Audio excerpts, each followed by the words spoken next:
Welcome back, fiction fans, to Not Just Any Other Story. I'm Anita Capri, your author, and we are continuing with season 2 of my podcast, and we call this season The Sun Will Rise because it's a season of hope and just sort of seeing the more positive side of life.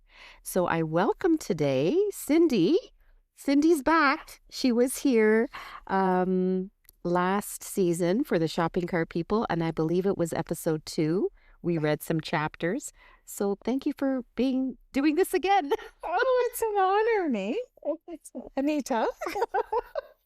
You can call me Nee. Thank Everybody you. calls me Nee. She wasn't sure if she had to use my proper name. But you can call me Nee. Everybody does. That has some meaning. It does. In this text. It does.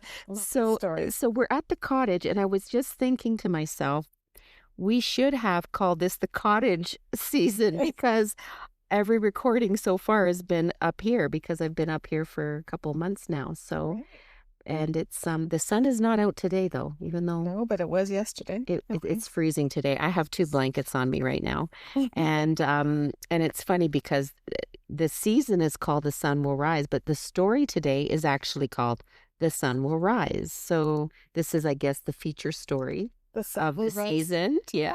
The sun will rise. Stop. Oh, Cindy and I tend to giggle a little bit, Yes. so you'll have to excuse us. But we have fun. But there's one thing I have to say though before I forget, and I forget this every episode.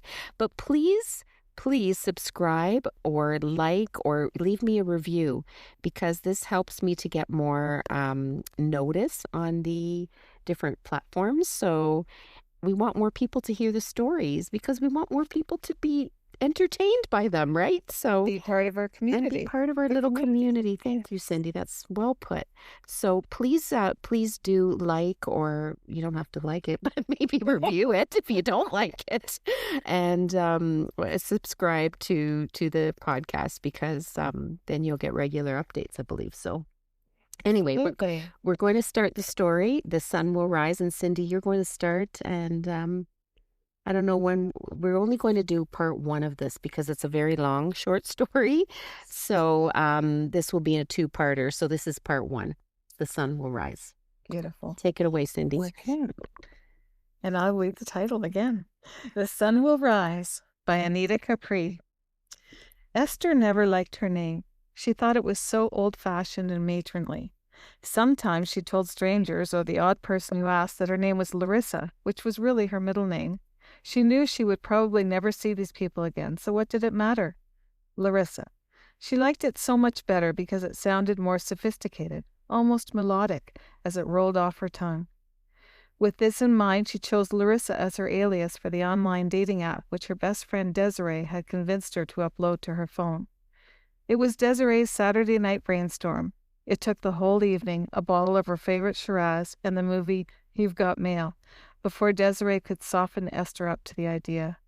When she could no longer take her best friend's incessant pleading, Esther found herself turning on her phone and letting her half-drunk friend type something about her for her online profile, making her appear to be much more adventurous than she was. Of course it would be Desiree, beautiful, smart, and fun-loving. Desiree had no problem with meeting guys online or otherwise. Esther always wondered why Desiree would even bother with online dating herself. She could just walk down the street or stop at Starbucks, even with the mask on, and she would attract the attention of any number of suitors, passers-by or fellow coffee drinkers. People always wanted to talk to Desiree and be around her, and that included Esther. Desiree brought out Esther's fun side and her wit, which for the most part lay tucked away under a cool, reserved manner that most people mistook for disinterest. In fact, Esther was interested in most of what people had to say, even those conversations she could overhear in a store or in the lunchroom at the hospital where she worked. She found other people's lives fascinating, complicated, and full of unnecessary drama, but that was just her practical nature. She didn't have much time for wishing and expecting things that just didn't seem logical or too out of reach. She didn't know whether it was just the way she was born or the way she was raised with a no-nonsense mother who was more businesslike than nurturing and definitely more realist than dreamer. Esther's mother, Darmia, ran a chain of large hotels, the kind where one mistake could cost you your job.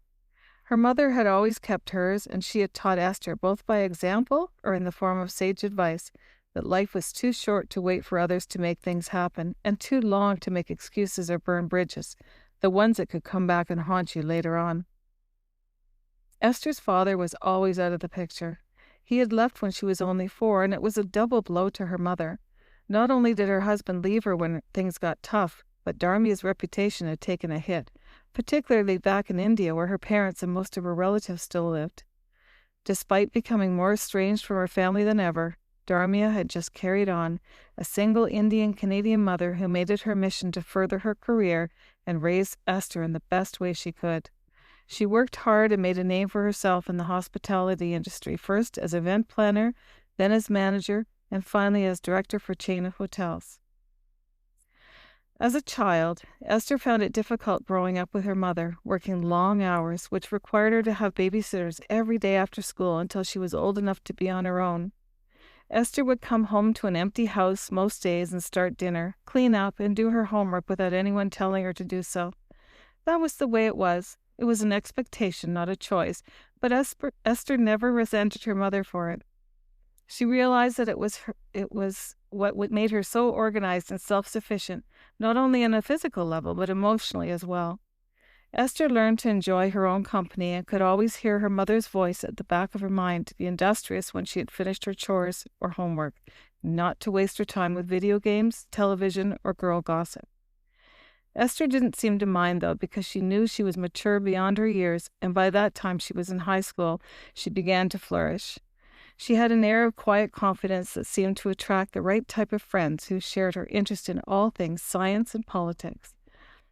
She also morphed into an attractive young woman who was oblivious to the stares or advances of her male peers. There hadn't been any excuses made for her father either, no softening of the reality that he had abandoned them, just a quick explanation that he did not want to stay and went away. Esther stopped asking about him when her mother had finally said, "He's not coming back, Esther. You don't need to think about him because you're just going to be fine."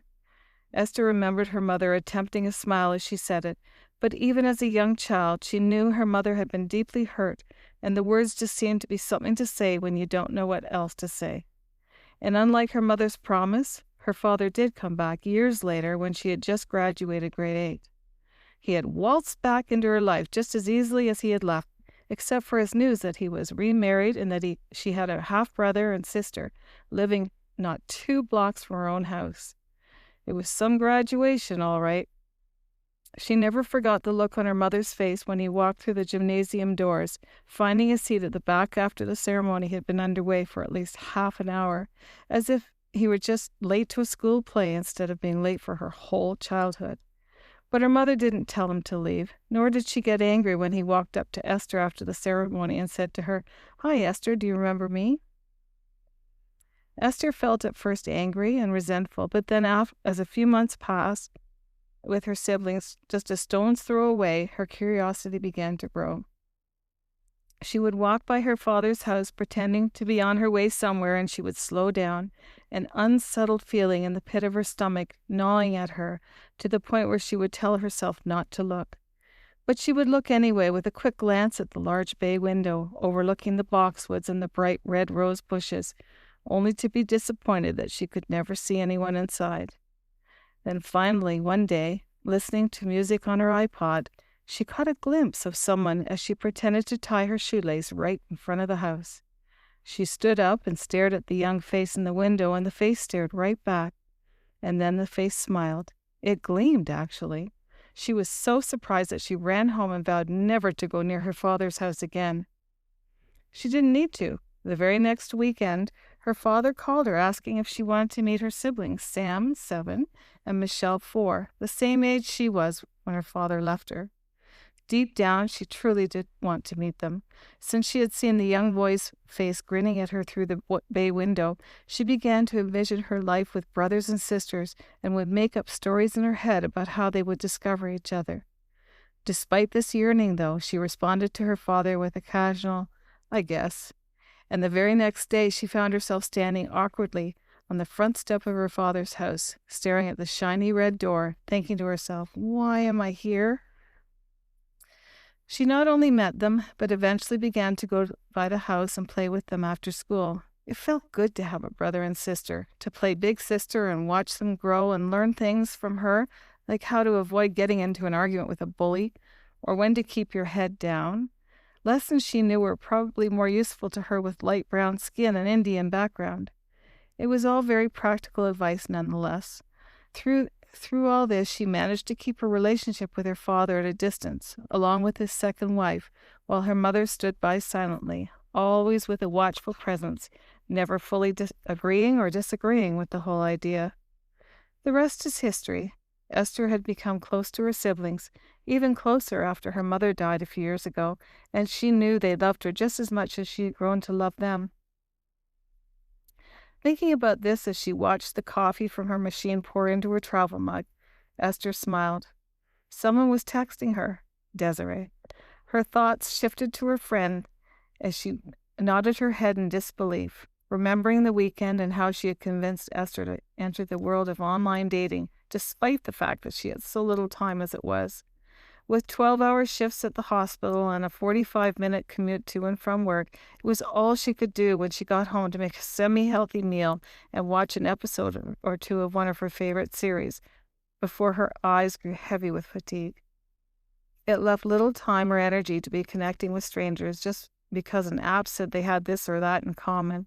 And it wasn't as if she could go out on the town to a restaurant or to a bar or cafe, as many were still closed due to the COVID-19 pandemic restrictions.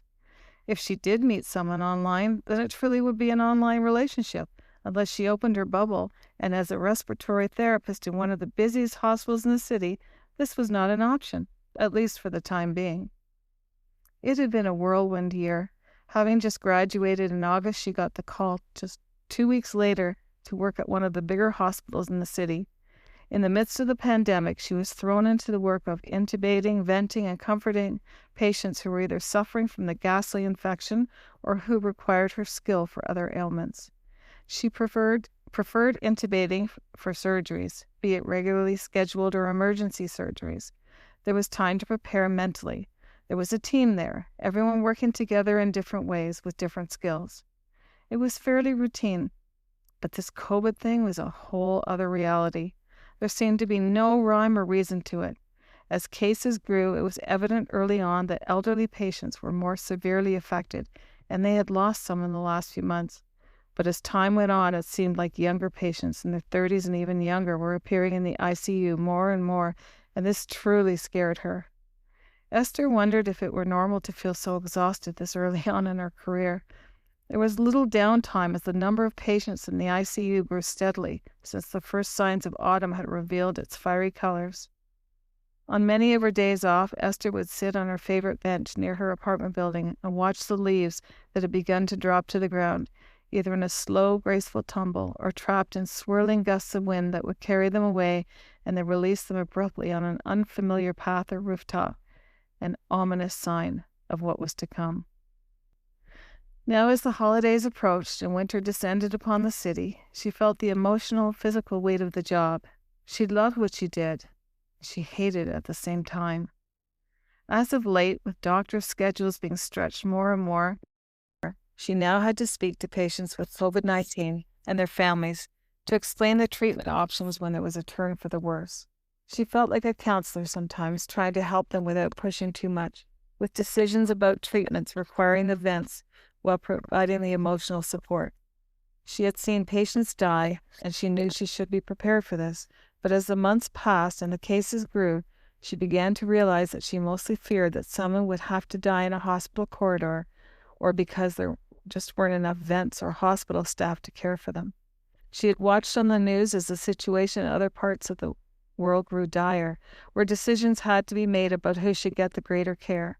This was frightening to her, and she never thought that this could ever happen in a world of modernized medicine, in her city, in her neighborhood, not in this part of the world, ever.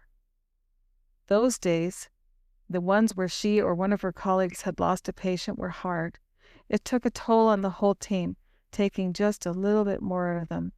Little by little, another ounce of faith lost, another heartstring plucked and torn, and faces, desperate faces that had been etched into their memories, a mother, father, sister, brother, child, grandparent, and the list went on. It was no wonder that she didn't feel like watching the news anymore or anything remotely sad on TV. Nor did she pay too much attention to the alerts that popped up on her dating app.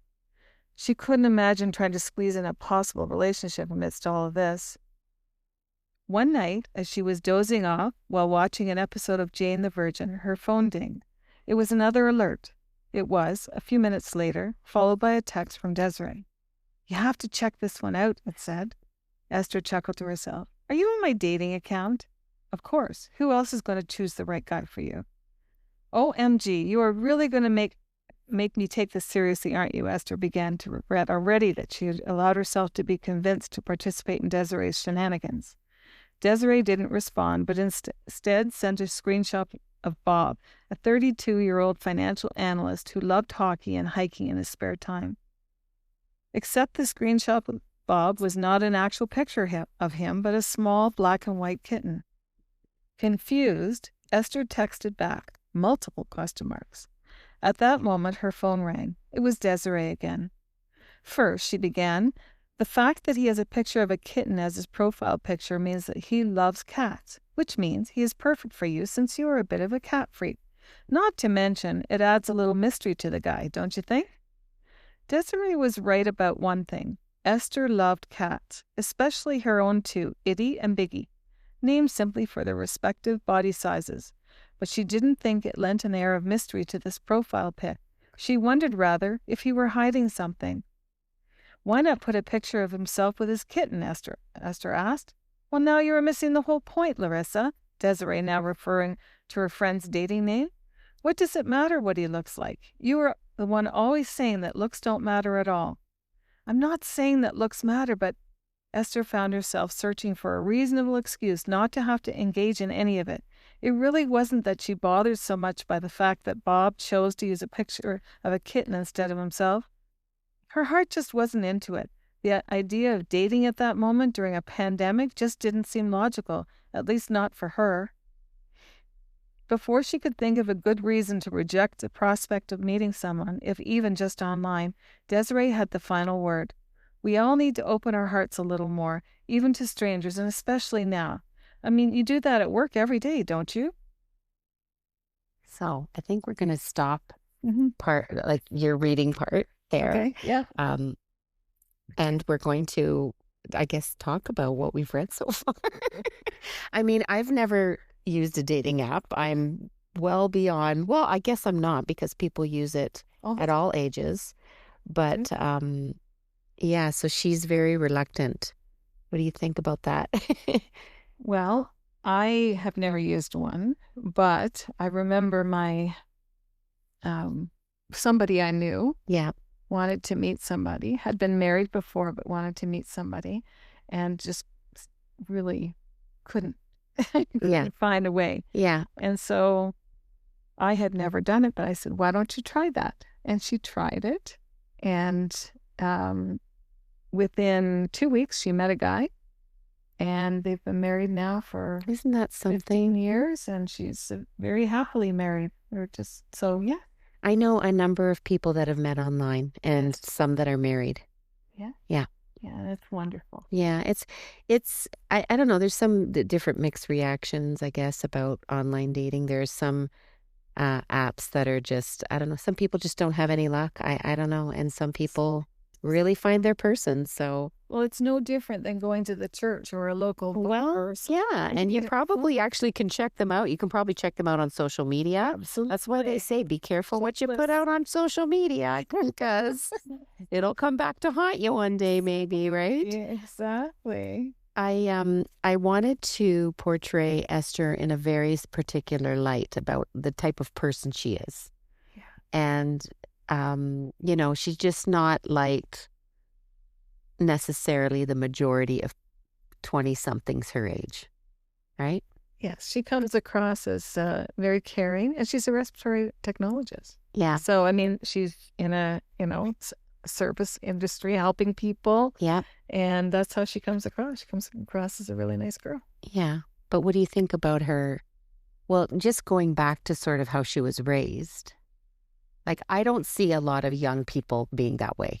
Like, I don't see them coming home from school. I mean, I was probably a little bit like that. I could see myself being a little bit like that. But coming home from school, doing your chore, like having that responsibility and not questioning it and not being resentful of it. No, it just means she's a really good person inside and cares about what she does. And she's a hard worker. And mature. And mature. Absolutely. Yeah. And a bit of do you get the sense she's a bit of a nerdy type? I hate to say that because what really is a nerdy type? What's a nerdy type? I'm not even sure anymore. Yeah. But yeah, she's not as outwardly sociable. And yet she is. Yeah. But as Desiree comes across. Yeah. But yeah, she comes across as a really kind, friendly person. Yeah. She's friendly to all the her friends and her hospital staff. Yeah. You'll get more of a sense of that too, like her hospital life. Yeah. And anyway, I had to actually interview a family member who's a respiratory therapist to get sort of a sense of what it was like. And there are parts of this that are true. So my niece is a respiratory therapist. She's the one I interviewed. And she, as the character in the book, I sort of took the same idea, got a job very quickly after she finished her schooling, and she was thrown right into it. And of course, COVID happened, right? And it was so interesting to hear her take on what was happening in hospitals and the media's take on it.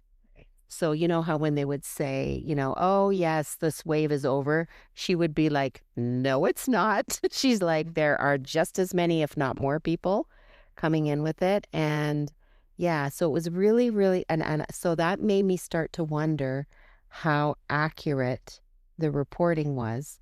Mm-hmm. Was it deliberate that they wanted to calm the public? Absolutely. And not, very political. And I can see why, because, people were panicking at one point, and I made sure that I included that part about in other parts of the world, they were having to make really difficult decisions. Absolutely. I remember Italy. That freaked me out, sort of seeing on the news how many people had it and how it was like, who's going to get the greater care? Are they going to have to get to that point? And that, I think, was the point during the pandemic where I really started to feel worried. And really was worried about getting it. Absolutely. Because people are flying around the world daily. And yeah, this is the thing. And it's not even during COVID. It's all sorts of different all the time viruses and, things that are being passed because we're all kind of one community, a global community. Beautiful thing. Yes. It also has its disadvantages, right? Because you're bringing all these things everywhere around the world, right? I remember, so COVID, we sort of declared COVID in March that year, Yes. March 2020. And I remember in January, so just a few months, 2 months or whatever before, I got very, very sick. Like I haven't had the flu or fever or anything like that in probably 10 years. And I got really, really sick. I was in a school. I was working in a school, as you know. And there was a family that came back from that region where it first started. Wow. And I never had come in contact with them. So I didn't obviously think, because this had happened around December. This family had come back and they said there was stuff going on there. There was this virus. They actually talked about it. And I know this because one of my office staff was telling me this. She was speaking to the mom or the dad, I can't remember. But anyway, I just remember thinking to myself, I had every symptom. Like I had this croupy cough like a child. You know when children get croup? Right. I had this terrible cough. And yeah, I was having a little bit of trouble breathing, but just high fever, just really like, like when you get a fever, you're sick. Yeah. So anyway, I just remember I went home and that day and the next day I was off and I said to my husband, can you take me to Walmart to the clinic? Because I didn't even want to go to my doctor because it was too far. I don't even think he was seeing people, but anyway, might have been a phone thing. I can't even remember, but anyway, I just remember saying to my husband, "Please drive me to Walmart. I'm so sick." And I was like coughing this like a seal, like I sounded like, and we get there and it closed at 4 o'clock and I got there at 3:30 and they wouldn't see me Oh, because they're like, and I'm like, "But it's not 4 o'clock." I was almost in tears. And then the receptionist said, "But he's got to see all these patients. The doctors still have to see these patients and it'll be past 4 already. So I'm sorry." So I remember sitting on the bench in Walmart and my husband comes in. He's like, "What are you doing?" And I was like, "I think you have to take me to the hospital." uh, I was so sick. I just was like, nobody will help me. I was so pathetic. I'm not good sick when well, nobody is. but I just felt so awful. Like I'd never had a flu like that. Uh-huh. So anyway, I waited in the hospital for like so long, and he gave me croup medicine for children, but triple the dose. And he's like, "Oh, it's just a virus." And then, of course, I always wondered if I had COVID. Of course, a lot of people did. Some Had people all were these getting sick viruses, in yeah. December. Yeah, Yeah. yeah. I don't know why I spent all this time telling you about my illness, but but it was just before. So I always, always wondered about that, A lot. Yeah, I've talked to a number of people who said the same Yeah. thing. They were Yeah. sick in December, January, February, and then Yeah. March hit, Yeah. and that was And we didn't go to school. And I was running a school from a computer right. as a principal, right? And and I'm telling you, people have no idea That was what that was like. crazy The time. teachers didn't even know because they had to deal with their own stuff and do things online. Yes. But the inundation of information, like we do have meeting after meeting, like, okay, everybody, all administrators meet, and we'd get like, and read this document. It'd be like 10 pages and we're trying to read it so we could pass it to staff. Absolutely. And of course you're filtering, right? Because like you can't inundate teachers. They're trying to That's just right. cope Well, with like what they're supposed to do, as a coping teacher, online. trying to teach things, using. You were still teaching I at that was still time. teaching. That's Yes. right. You were. Trying to completely transport everything online and then, and soothe everybody's Yeah. nervous The nerves, feelings. delays. Yeah. Yeah, it was something. It was Parents something. upset. I mean, everybody, so respiratory therapists, imagine. And I remember the reason why I wrote this not about a nurse was because I remember my niece saying, "Why does everybody talk about how awful it is for the nurses and the doctors?" She goes, "We're dealing with exactly the same things." And so I thought, you know what, I'm not going to write this story. I had the idea for the story and I thought it would be about a nurse, but I thought, no, or a doctor. And I thought, no, you know what? I'm gonna sort of have a voice for this other group of medical workers who didn't really get recognized as much, like, I yeah, love that you did that. yeah, because think about it. They were dealing with a lot of the COVID patients because of the breathing, right? Of course. Of Yeah. course. That must have been so difficult. Oh, it was. She actually looked. I remember the first Haggard? time I saw her, Yeah. she looked terrible, actually. Poor, okay, she's going to hear this probably and be like, "Thanks a lot." But she really looked exhausted. Like I just, You yeah. walked in, you didn't want to walk in at that time. Yeah. Yeah. Really hard. So it was tough on them. Yeah. So Yeah. So the first part of this story, really, we're sort of building who Esther is, how she got involved in this dating app, and I guess you'll hear a little bit more. And then we're only going to read half. So I think I'll read the next 5, 6 pages, and then we'll stop, and everybody will have to just listen to the next episode for the second half of the story. All right. So here we go. The next morning, as she drove to work, Desiree's words still rang in her head, even when she turned up her radio. Maybe her friend was right. Maybe now was the right time to meet someone, even if it didn't work out. Maybe the distraction would be good for her. These were among the many thoughts that filled her mind as she made her way along the busy highway, headed toward yet another emotionally charged day.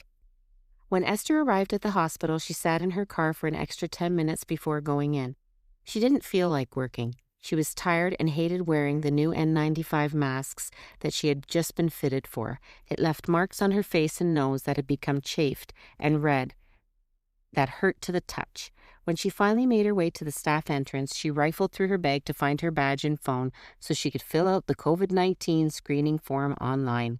She smiled at the attendant checking her ID, a new person, maybe in his 50s, who seemed to take his job very seriously because he didn't return the smile. He wasn't rude, just doing his job in a no-nonsense way, he reminded Esther of her mother. Making her way to the lounge designated for the respiratory therapist to drop off her things, she passed Dr. Charbot.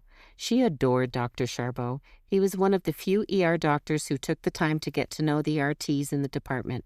He was not only approachable, but she loved his dry sense of humor, and it took a few encounters with him for her to know when he was being sarcastic or teasing her and when he was being serious. The first time he spoke to Esther, she was walking through the COVID floor on her way to see a patient whom she'd vented the previous day. As he passed her, he said, "Stop looking so happy. You're killing me here." When she finally realized he was speaking to her, she must have looked shocked because he stopped and turned around saying, "Just wanted to make you smile." She realized then that she was probably looking down and making that serious, angry-looking face, eyebrows furrowed and jaw set tight. She always did that when she was thinking about something intense. Though Esther wasn't sure he heard her, she responded with, "Oh, yes, right, thanks." And then they both continued on their way. A couple of weeks later, Esther had to do her multidisciplinary rounds where the ICU doctor, nurse, and RT confer about a patient's neuro, cardiac, or respiratory status. Dr. Charbot was on the team that day, and he listened intently to each of the team members, nodding his head and asking questions as he took everything in, sometimes commenting, "Yes, good call," or "I agree with you totally," or even just saying, "Thank you." When her shift was over that day, Dr. Charbot happened to be in the elevator when Esther got on. He nodded his head at her and smiled. And then, just as the elevator doors were about to open for her to step out, he asked, "So, Esther, did you learn anything new today?" Once again, Esther was caught off guard, so much so that she let the elevator doors close again so she could answer him. More than anything, she was surprised he called her by name, but then realized he was probably reading her badge. "Yes, I did. I always do," she answered. "Oh, well, that's good," he said. "I was just wondering, that's all." Esther smiled and then, remembering that she had missed her floor, pressed the button again. Dr. Charbot stepped out of the elevator and when it opened a moment later. "See ya," he said, grinning, and Esther responded in kind. "Yeah, see ya," she said, and at that moment she knew he was her favorite. After the elevator encounter, Esther was so curious about Dr. Charbot that she began to ask her colleagues about him. She wasn't interested in a romantic way. She knew he was married by the ring on his left hand, and he was at least 10 or more years her senior. It only took a couple of days and a few casual questions around the lunch table, and she found out that he was indeed married with 2 children, and that he was from France. His wife was Canadian but originally from Barbados, and they lived down by the harbor front in an expensive but not so grand home. Esther also learned that Dr. Charbot was a little older than she thought, 48, though he looked to be slightly younger. Since then, Esther had had several conversations with her new friend and confidant, Dr. Guy Charbot. Once in the parking lot, she had a brief but friendly conversation with him about the most mundane things, but she enjoyed it immensely as he had made a couple of jokes that made her laugh. Then another time in the main cafeteria when she went to grab a tea and he a coffee, he had asked if she wanted to join him for a few minutes, and she agreed. She found herself expelling her life story as he listened intently, always asking more questions to get her to reveal more about herself and her life. 5 minutes turned into 20, and she was almost late getting back to her shift. Today, as she reached the ICU to check her assignment and get the report from the previous shift, she thought about that conversation with Dr. Charbot, and she was smiling. "What has you so happy?" Kira, one of the more experienced RTs, asked. "Huh? Oh, nothing," Esther said. "Just hoping today is a good day, trying to be optimistic by smiling before my shift starts." Kira looked at Esther, her eyebrows pitched. As if her mood had set the tone, Esther's day had gone very smoothly. She couldn't help but feel especially optimistic after the release of one of her patients who had recovered from a serious COVID infection. She had been in the ICU for over 3 weeks. That she was able to go home after being so close to dying was, for Esther, a much-needed miracle. After she made sure that her patients were settled, Esther prepared her end-of-shift report and debriefed her incoming colleagues before leaving the hospital. It was a good day, she decided, and she wasn't going to let anything ruin it. With a little bounce in her step, she headed to her car and dialed her brother's number. She hadn't seen him or her sister for a long time, since she was keeping her inner circle very tight these days. She knew that she could carry the virus, being as exposed as she was, and was especially concerned about infecting both Sam and Michelle, since they were both still in school and still living at home with her father and stepmother, Catherine. Catherine had been diagnosed with liver cancer 6 months earlier, and Esther felt as though she couldn't take a chance at going over to see any of them, with her stepmother's immunity so compromised. Esther's father was her primary caregiver, but he was also suffering himself from Crohn's disease and was not always well enough to take his wife to appointments and to her treatments. That is when Sam, the oldest of the two siblings, would take over. He was a wonderful son and brother in Esther's opinion, and she missed him dearly. "Hey there, stranger." Sam was clearly overjoyed she was calling. "Hi, how are things?" And before he could respond, she was apologizing for not being in touch lately. "So sorry I have been MIA, but you can't imagine how busy it is at the hospital. I'm so burnt out." "Oh, I can imagine," he said, a note of sympathy in his voice. "They're always talking about how crazy it is in the hospitals and how overworked the staff is. Did you ever think you would start your career like this? I hope when I graduate, this isn't what it's going to be like." Sam was in his first year of university studying biology. He was ambitious and smart and aspired to being a pediatrician. Esther always wondered if her pursuit in the medical sphere had had any bearing on his decision to go into medicine. She suspected that she had some influence, since Sam had always looked up to her from their first meeting at their father's house so many years ago. "So how's school?" "Well, pretty busy, you know how it is." "Do I?" Esther was referring to the social side of university life. She smiled as she teased him, and he smiled on the other end, knowing that Esther had not been a party goer. But then he had stopped going to parties, even though they were still happening incognito to some degree. He had other things and people to think about. "I can't wait to see you when we don't have to isolate from everyone and everything," she said, as she let out a huge sigh. "Yeah, this sucks in a big way. Where are you, at the hospital?" "Just heading home," she replied, even though she knew she was stopping off at the McDonald's drive-thru first. "And you? You home right now?" "Yeah, 2 of my classes got canceled today. COVID cases, so I just scrapped the whole thing. No point in going in for one class all that way." "Don't they switch to online?" Esther asked, somewhat surprised that classes would randomly shut down. "Some do, some don't. I just got lucky today. No biggie. I have tons to catch up on anyway." "And speaking of online classes, how is Michelle doing?"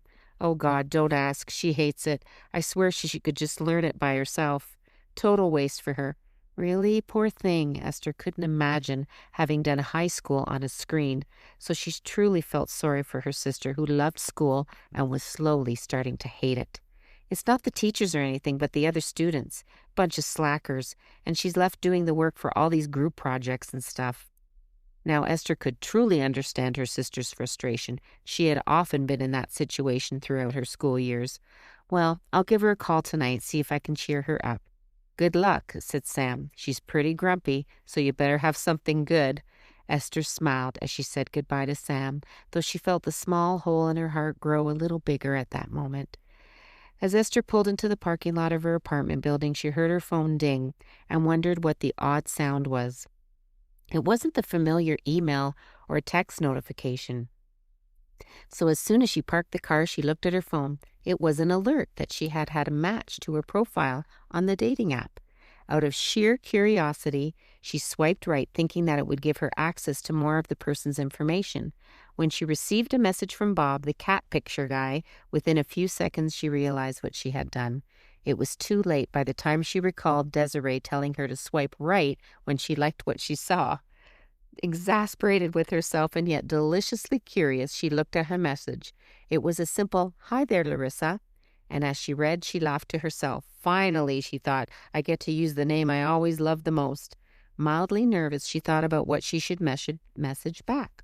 She pondered on some options as she walked into the elevator, got off the elevator, and entered her apartment on the 8th floor.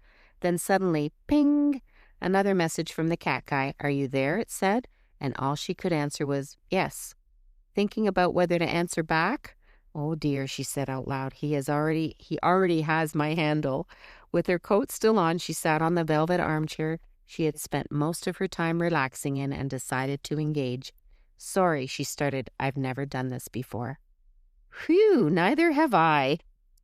More at ease now, she continued. Oh, good. Well, I mean, it's nice that I'm not the only one who feels a little shy about doing this.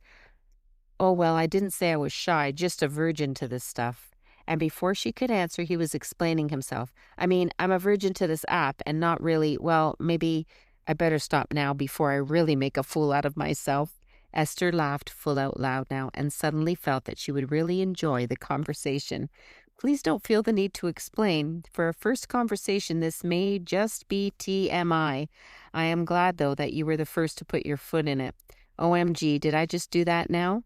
There were a few people who knew that Esther had a wicked and sometimes dark sense of humor, and thinking about it, she surprised herself that she was so freely trying out her wit with a complete stranger. She was, after all, the quiet one in her group of friends, the one who observed more than she spoke, the one who noticed things about people that they didn't even notice about themselves. Her smile and her mannerisms were subtle, and unlike the animated Desiree, she would sometimes confuse possible suitors because they could never really tell if she was interested or not. But Esther quickly learned how easy it could be to let her guard down when there was a screen between her and the other person. At the same time, she understood how dangerous this app could be as well. But Esther was a hard one to break, so she wouldn't be pushed so easily to share too much too soon. When there was no reply, Esther wondered if she had gone too far, but then a few minutes later, ping. Ha ha, he replied with a smiley face emoji. This girl is funny. I think I'm going to like talking to you, Larissa. Relieved, Esther sent a smiley face emoji back to him. The conversation lasted another few minutes, and then her phone began to buzz. It was her sister Michelle. She ended with, have to go, family calling, and he replied with a hand wave emoji, followed by, talk to you later. I hope, sometime. And I'm going to stop it there. Okay, so that's basically all we're going to read, part 1 of The Sun Will Rise. And let's just talk about the last section that I just read. Well, I love the part where she was conversing with Dr. Sharple. He seemed like a really nice guy. Yeah. And, personable, and he felt for her, and he could see that. Yeah. Everybody was stressed at that time because of COVID. So. And somebody has to be, the people don't understand that leadership, includes, people pick up on, like, if you're going to be getting upset, and people will be upset too. Like, you have to, leaders have to set the tone, right? Absolutely. And actually, my niece did tell me there was a doctor that was her favorite. Oh. At her hospital. So I kind of got the idea from that as well. Right. That this doctor who's, and I know when we were talking earlier, Cindy, you wondered, before it said that he was married and had 2 kids, you wondered if he was going to be a love interest. Yes. Yeah, I got that feeling at first because, he had a nice way about him, and, she was looking, but then, you never know. You never know. But he isn't. But I like Dr. Sherbo, and he comes into play later on in the story as well.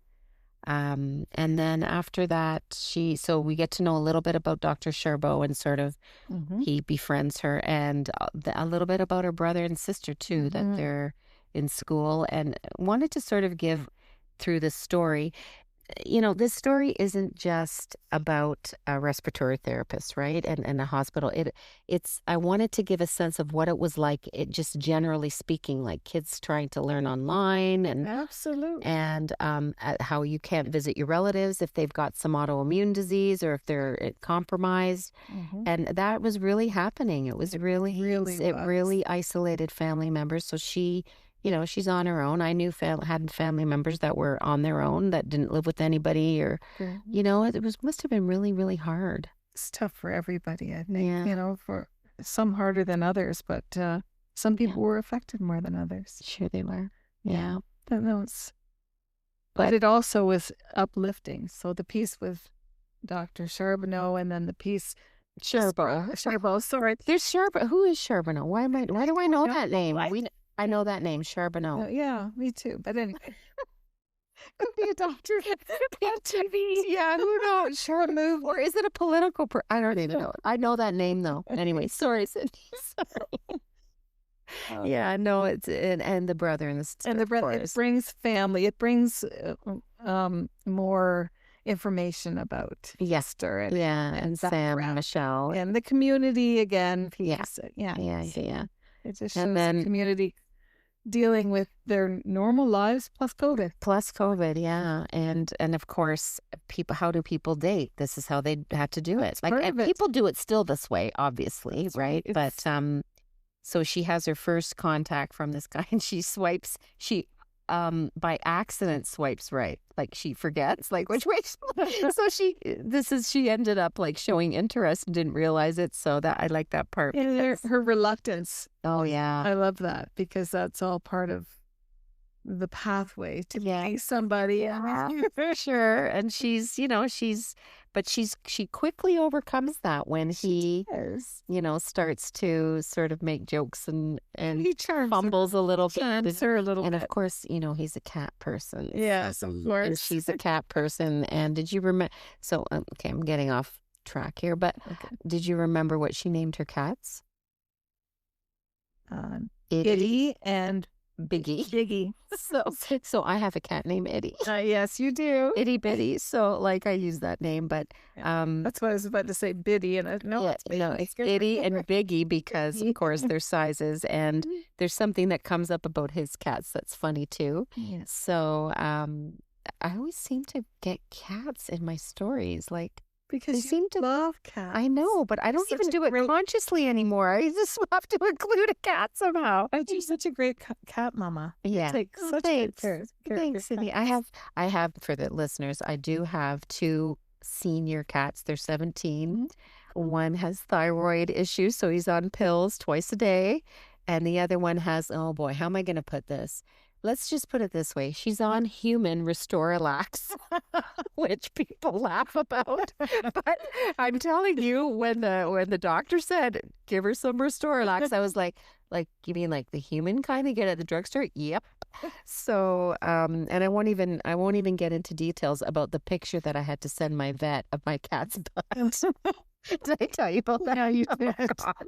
And then my vet was like, thanks for the pornographic picture here. But anyway, yeah, my poor cat, Itty, she's an old gal, but she's a sweetie pie, and they love the cottage, don't they, Cindy? Oh, they love it here. Yeah. They're just so comfortable here. Yeah, they don't want to go home. I'm going home tomorrow. I'm dreading it because they're going to be upset, and Itty's going to They don't like the car ride. No, and they don't like to leave because they have such freedom here, because when we get home, I have 2 other cats. Outdoor cats. Johnny, who's a bit of a bully, and Kenobi, who's... I always describe Kenobi as dum-diddy-dum-dum-dum. Like, he's kind of like, you're going on with life, He's a funny, very friendly, but he scares them. He's a big guy, and he's kind of wild, but they're half indoor, half outdoor cats, so... It's a house full of cats, but anyway, yeah, I'm dreading going home, and they're dreading going home, but we're gonna have to do it because it's getting cold now up north, and it's just time to go home. But exactly. Anyway, so that's the story so far. It does pick up. It's a little sort of slow pace, this story, because I really wanted to build the character of Esther and like get the readers to really understand her. Right. And so we're going to find out more in the next episode about Esther. Yes. What happens with this whole dating during COVID, online dating during COVID. She's not really dating him yet. They've just had it's a gradual. Yeah.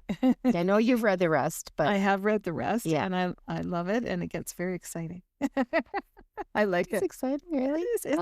Yes. In a calm sort of way.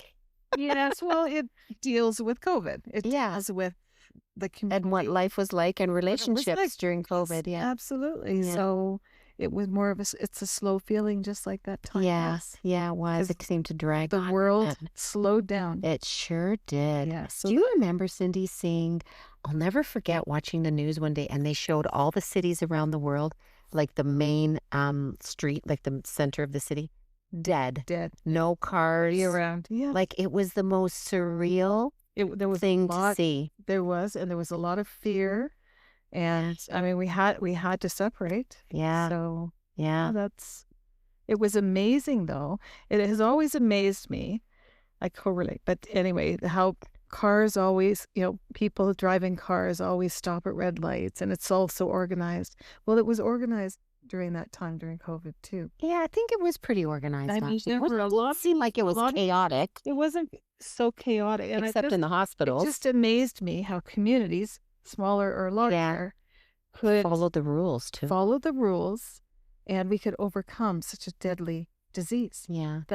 Just by doing that. Yeah. Not to say you always need to follow the rules, or not to say that we've overcome it, because it's not still to say here, it's right? overcome, but we did. We got through it, Mhm. but then there came a time when people were not happy with the restrictions or mask wearing. Absolutely. And then it got pretty nasty. Mhm. And but we were talking about positive things, and the sun will rise, right?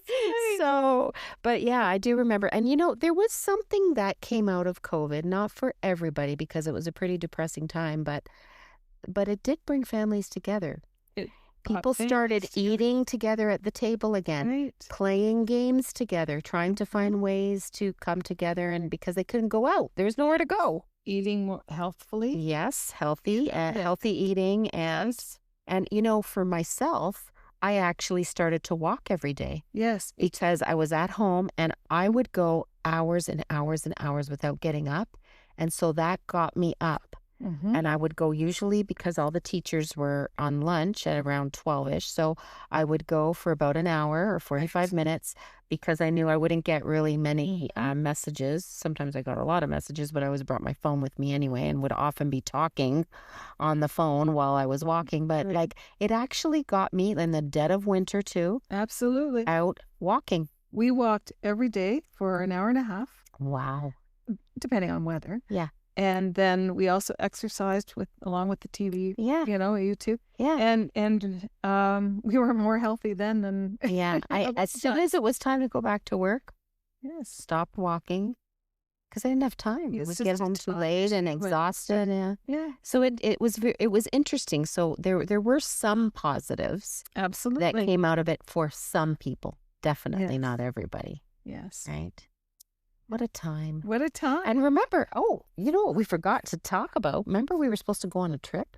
Oh, right. You, the four of us, you and your husband and me and my husband, were supposed to go to Tibby Island. Tibby Island. We were really excited to go. Yeah. And then the day Mhm. before the March break, Yes. you said, we can't go. And Because then they were starting to close. they were saying, if you go at your own risk, you might not get back. And so then the next day I canceled, and we never did get our flight money back, but we got the money back for the where we were going to stay. But that was so weird. I forgot about that. Yes. I knew somebody that she was going on a cruise, and they had spent like $8,000 to $10,000, and I think she went. I think they went on the cruise. There were a lot of people who went on cruises. Yeah, but they came back. Oh, They yes. didn't I think after that it got really bad. It got worse. Yeah. But they were lucky. Yeah, they were. So there were people that did go away And there still. were people stranded on islands for a little while. There were lots of people. And that was what I was scared of, is what if you can't get a flight back? I suppose we could have rented a car, but could we have? We could have, but the government was saying They won't let you back in the country. Yeah. So there was an issue with that. Yeah. So We thought it was better we to took the road of caution, the cautious route. which I understand. Yeah, it was such an unknown time. And love was different. Many weddings were canceled. Yeah. Funerals were canceled, but it also was romantic in some ways, because people changed their venues, and some people got married in their backyard. Some people, went out to Algonquin. I know a couple that went to Algonquin Park. Did they really? Yes. Wow. So Freaky. there are positives and negatives. Yeah, and people came up to cottages, actually. Yes. I know people on this lake, actually, that came up and just stayed here for like 6-8 months. There you go. They just did their work from here and isolated themselves. I don't think I could have been here when it was cold, though. It's way too, I already felt a little isolated at home or the city, but I can't imagine being here, just me and me, even with my family. I don't know if I could have done it. Yeah. It's a different time. Yeah. It's not like you can swim in the lake in April or March, right? It's freezing, right? It's freezing today. It is today. Actually, and it's only September. What's the date today? So It's your anniversary. You should know the date. No, or was it yesterday? Or was it today? No, it's today. It's today. Happy anniversary, Cindy. Thank you. Aw, Cindy and her husband Ray are awesome, and I Wrote back aspire to at them. you. Yeah. Oh, thank you, Cindy. I just love you guys. Anyway, this was a long podcast, long episode, but it's a long story. So And it's a beautiful story. I love it. thank you. So nice. Well, I hope listeners remember to give me a review, to like or subscribe or whatever. Just be part of our community. And I hope you enjoyed the story so far. So tune into the next episode and you'll hear the conclusion of The Sun Will Rise. Have a great day and take care.